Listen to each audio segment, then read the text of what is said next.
20 years ago, a group of friends with far too much money decided to embark upon a 3,000-mile journey across Europe. But this wouldn't be any ordinary journey. This would be an outrageous, party-filled adventure in some of the finest supercars in the world. This is the Gumball Rally. Now for an ordinary bloke like me, it's not always that easy to track down a Ferrari or a Lambo to thrash around the continent. But don't worry, because I've found a way you can experience the excitement of the Gumball Rally from the comfort of your own home. Cards! Yep, it wasn't long after the launch of the first ever Gumball Rally before people started cashing in on that extensive history with junk like this.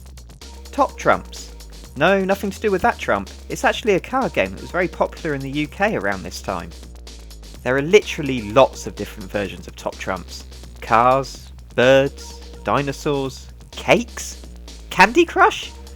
It's probably harder to think of a subject that hasn't been top trumpified. They're all played in the same way though. Choose what you think is your card's best stat, and if it's better than your opponent's card, then you win it off them.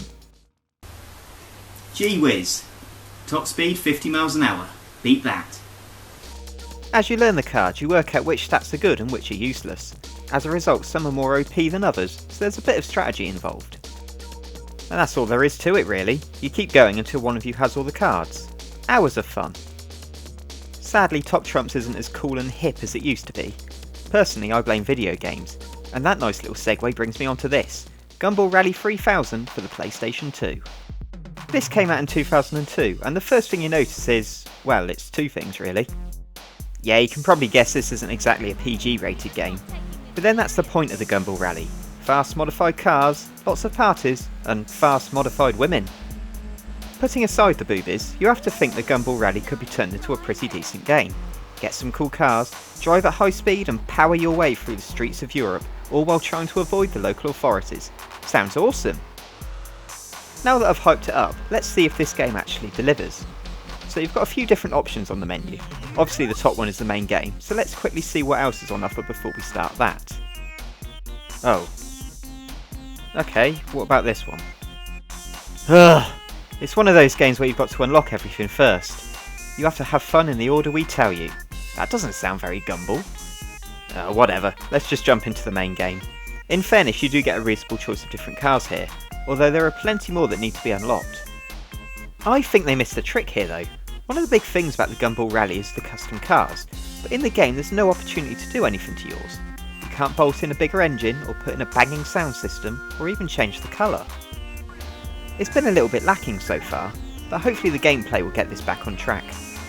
Now in the name of research, I tried this out with two different cars, the Super Sports and the Urban Racer, both iconic brands. I'll switch between the two for this video, but whatever car you pick, you're still driving the same course. Stage 1 is from the world-renowned Marble Arch in London to the slightly less world-renowned Stansted Airport. On each stage you're racing against two other cars, and you'll be cutting through traffic and performing some legally questionable manoeuvres in order to finish ahead.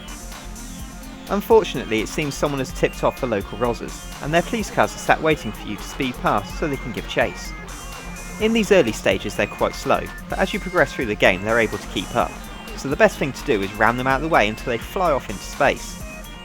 Back to the present though, and we've made it to the airport. Everyone to the check-in desk for the first party! We're heading to Spain for the next leg of our exciting escapade, and just like any true British tourists abroad, our fellow rally racers have been gobbing off. Honey, we're just not taking this seriously. See ya, wouldn't wanna be ya. To be honest, some of these insults are pretty pathetic, but they do get better. Big car, small penis. Tosser! I can't say I've ever had a video game call me a tosser before. Strangely, even though we're now in Spain, it seems the same English police force followed us over to the continent. It's the same story in every country on this game. The gendarmes and the carabinieri must have the week off. The speed cameras are still working though, and you're always setting them off. That will keep the DVLA busy. I wonder if that number plate's actually real. Oh wow, it is! And it's a red Subaru.